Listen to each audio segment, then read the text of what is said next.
আসসালামু আলাইকুম। আমি শামিমা আফরোজ বলছি ঢাকা থেকে। কেমন আছেন সবাই? আশা করি যে যেখানে আছেন আল্লাহর অশেষ রহমতে আপনারা সবাই অনেক বেশি ভালো আছেন। আলহামদুলিল্লাহ আমিও আপনাদের দোয়ায় অনেক ভালো আছি। কাছে এবং দূরে, দেশে এবং দেশের বাহিরে যে যেখান থেকে আজকে আমার এই ভিডিওটি দেখছেন সবাইকে অনেক অনেক দোয়া আর ভালোবাসা জানিয়ে আমি আমার আজকের ব্লগটি শুরু করেছি। আশা করি আপনাদের কাছে ভালো লাগবে। সকালের পর থেকে আজকে আপনাদের সাথে আজকের ভিডিওটি আমি শেয়ার করতে যাচ্ছি। নাস্তা করার পর থেকে ক্যামেরাটা অন করেছি আর এখন আমি আমার বেডরুমটাকে ভালো মতো গুছিয়ে নিচ্ছি। আসলে নিজে হাতে কিছু যদি করতে পারি এত শান্তি লাগে, সেটা যেমনই হোক।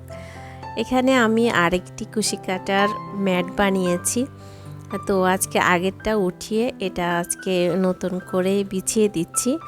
এটা আরও আগে বানিয়ে আমি ধুয়ে রেখে দিয়েছি।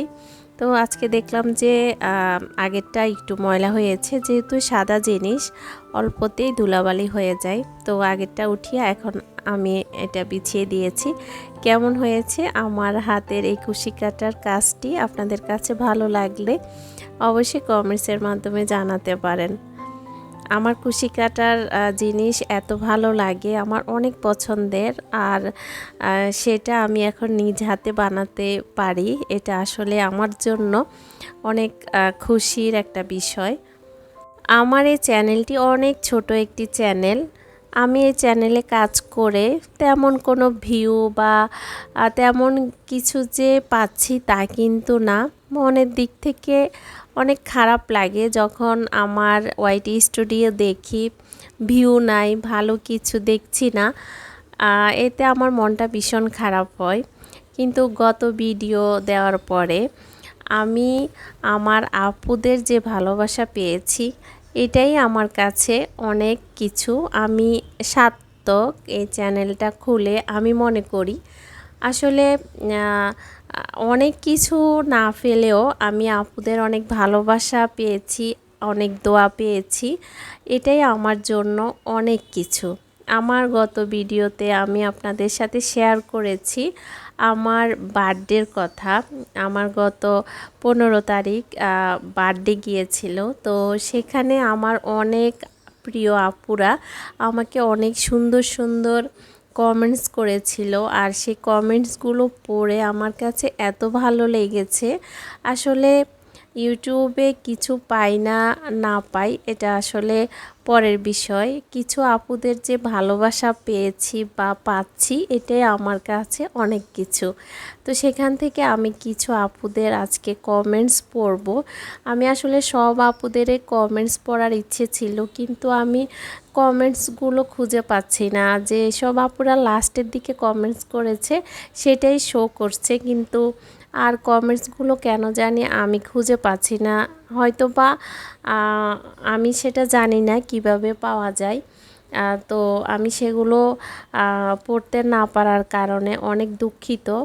অনেক আপুরা আমাকে কমেন্টস করেছে, তো সেই সব আপুরা যদি আজকে আমার ভিডিওটি দেখেন আপনারা মনে কিছু নেবেন না, কারণ আমি আপনাদের কমেন্টসগুলো আসলে খুঁজে পাচ্ছি না।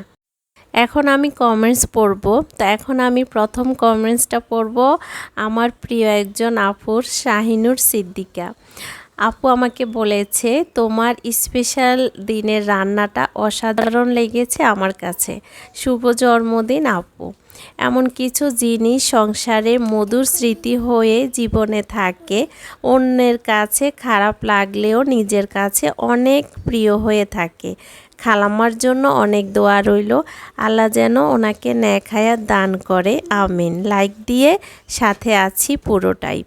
আপু আপনাকে অসংখ্য ধন্যবাদ আমাকে এত সুন্দর একটা কমেন্টস করার জন্য।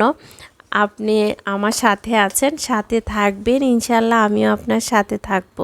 আমি আবারও কমেন্টসে যাব। এর আগে আজকে আমি কি রান্না করব সেটা একটু আপনাদের সাথে শেয়ার করি।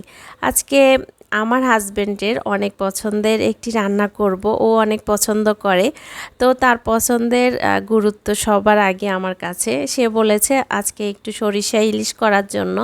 তো আমি ও যা বলেছে সেটাই করে নিচ্ছি। আমি 5 পিস ইলিশ মাছ নিয়েছি। আর এখন আমি একটু হলুদ আর লবণ দিয়ে মাখিয়ে কিছুক্ষণের জন্য রেখে দিব। আর আপনাদেরকে দেখিয়ে দিয়েছি আমি সরিষা বেটে নিয়েছি আর পেঁয়াজ বেটে নিয়েছি।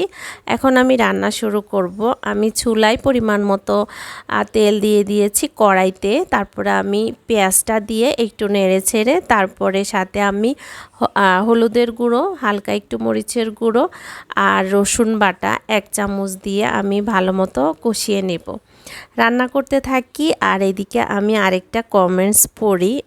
আমার আরেকটি প্রিয় আপন ব্লগার উইথ শিমু আপু আমাকে কমেন্টস করেছে, আপু তোমার রান্নাটা আসলেই অনেক সুন্দর আর রান্না বান্না সব মিলিয়ে অনেক ভালো লাগলো ভিডিওটি। আপু আপনাকে অসংখ্য ধন্যবাদ আমাকে সুন্দর একটা কমেন্টস করার জন্য। এভাবে আমার সাথে থাকবেন, ইনশাল্লাহ আমিও আপনার সব সময় সাথে থেকে আপনাকে সামনের দিকে এগিয়ে নিতে সাহায্য করব। এখানে আমি তো মোটামুটি মশলা দিয়ে এখন ভালো মতো মশলাটাকে কষিয়ে নিয়েছি।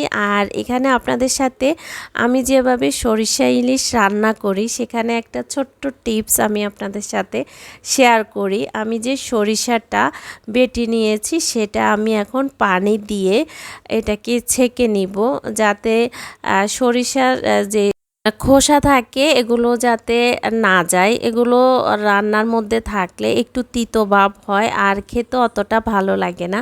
আপনারা যারা কখনো সরিষা ইলিশ রান্না করেননি, নতুন আমি আপুদের কথা বলছি, আমার আজকে ভিডিওটা যদি দেখেন আপনারা রান্না করবেন, অনেক মজা হবে আর তিতো ভাবটা থাকবে না। তো এখানে আমার দেখেন এই সোবাগুলো কিন্তু অবশিষ্ট রয়ে গেছে, এগুলো আমি ফেলে দিব। আর যে পানি হয়েছে সরিষার পানি, এটাই আমি রান্নার ক্ষেত্রে ব্যবহার করব। আমি এখন আরেকটা কমেন্টস পড়ি। আমার আরেকটি প্রিয় আপু, সে আপুরই কমেন্টসটা পড়ছি, নিফা আহমেদ ব্লগার আপু আজকে আমাকে কমেন্টস করেছে। প্রথমে আমাকে আসসালামু আলাইকুম দিয়ে শুরু করেছে। ওয়ালাইকুম আসসালাম আপু। আপু বলেছে অনেক অনেক দোয়া রইল আপু তোমার জন্য, মহান আল্লাহ তোমার সুস্বাস্থ্যের সাথে নেক হায়াত দান করুক।